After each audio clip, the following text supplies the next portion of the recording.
Back in the day, people believed if leeches sucked your blood, it could cure disease. However, thanks to science, technology and medicine, we know more than we used to. But we still need more reliable ways to understand the human body to produce safe and effective treatments.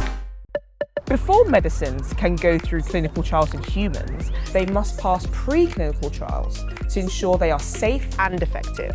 Sadly, millions of animals are still experimented on every year in the UK for this purpose.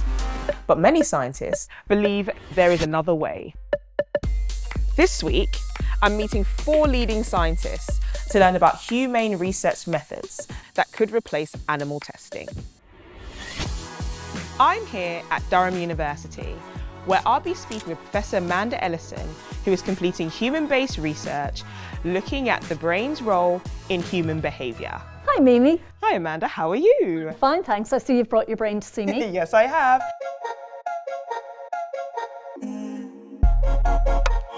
Now, how these experiments used to be done would be to lesion part of an animal's brain. But I use a technique called transcranial magnetic stimulation, which briefly and reversibly switches on part of your brain. And it means that we can ask questions about the human experience that we can't ask about the animal experience. So Amanda, this is the transcranial magnetic stimulator. TMS for short. What does this do? Well, what this does is it generates a magnetic field and it comes out through this coil.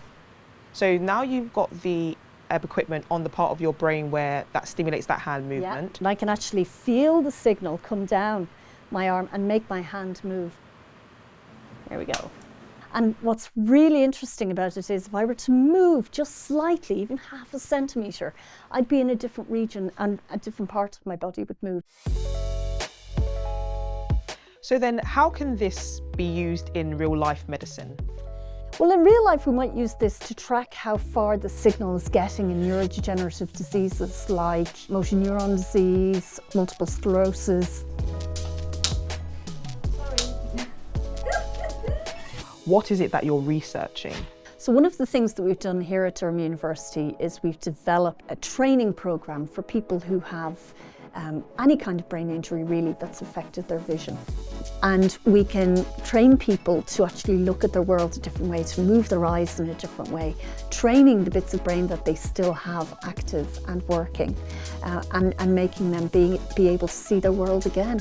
If we're going to help humans in the end, then why are we asking questions with an animal brain that may not match up to the complexity of the human brain that is born out of the complexity of our experiences across all of our lives? Today I'm at Aston University to meet Professor Mike Coleman to learn about stem cell research and its importance in research and medicine. Hi Mimi, here we have some stem cells that we grow in the laboratory, and we've also laid on some demonstrations for you to show how we use them. Let's go. So there's clearly an enormous need for us to understand the human brain so that we can understand why it goes wrong, why it fails. So a lot of the research that you do here at Aston University is very much human-based. The core is to reproduce what happens in the brain. So if you look here, this is a brain organoid, a 3D brain, basically. We are looking at the most complex system known to man in the whole universe, the human brain. So this is a cortical one, so it's looking at the thinking part of your brain.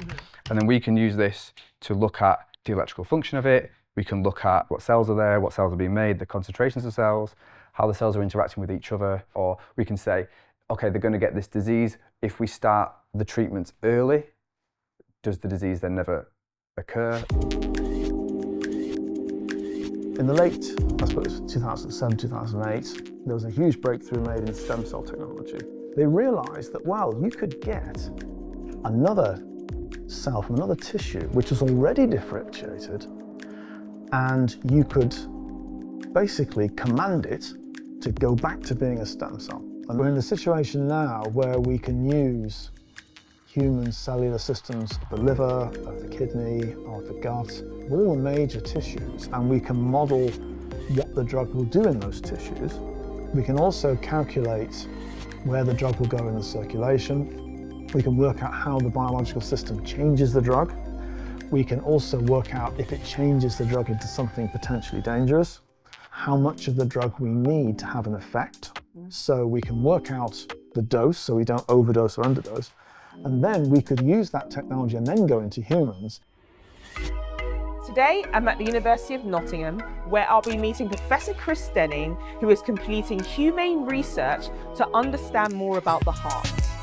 Hi, Professor. Hi, just please call me Chris. Hi, Chris. So it might surprise you to know that actually heart disease is the world's leading cause of death, 20 million people a year. So our research is about figuring out how the heart goes wrong, so people try and use animal models. But if anybody's looked at a mouse or a rat, they don't look very much like us. And so what we need is a human system to understand human disease, and that's why we use human stem cells. How do you do that research? So you could take a small skin punch biopsy from the upper bottom and you can use some genetic trickery to convert those skin cells into stem cells. And in our case, that's heart cells. It's called reprogramming to convert the skin cell into stem cells, and then we call it differentiation to convert the stem cells into the cell type of interest.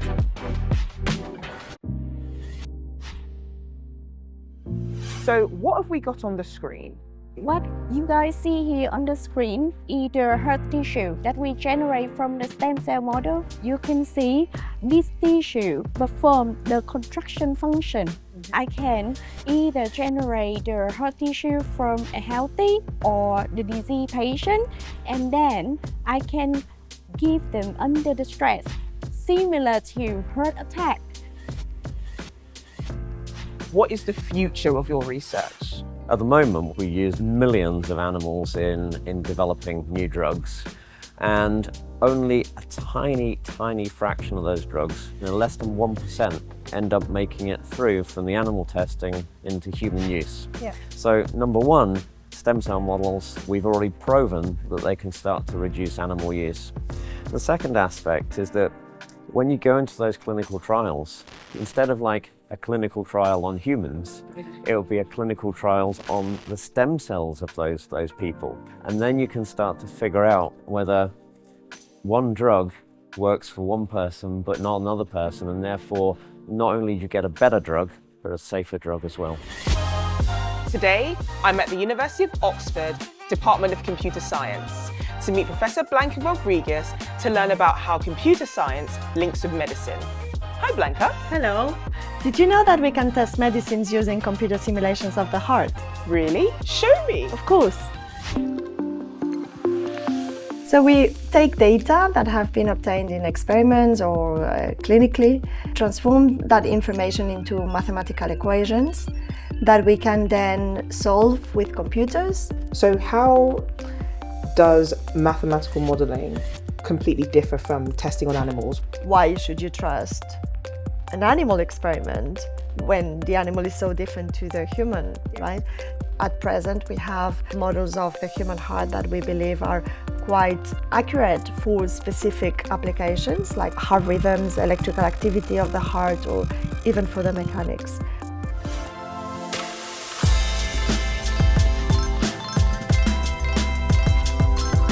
So Albie, what are you researching?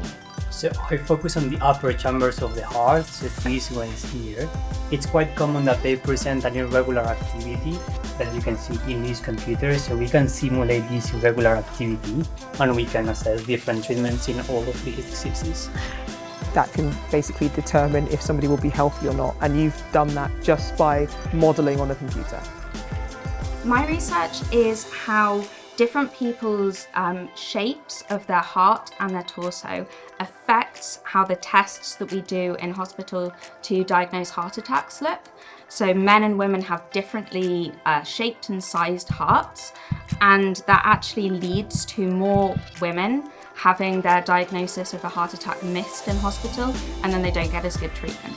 So we used to do this by essentially taking a dog heart, unfortunately out of the dog, and putting it in a tank of fluid that is shaped like a human torso, and then physically moving that heart around.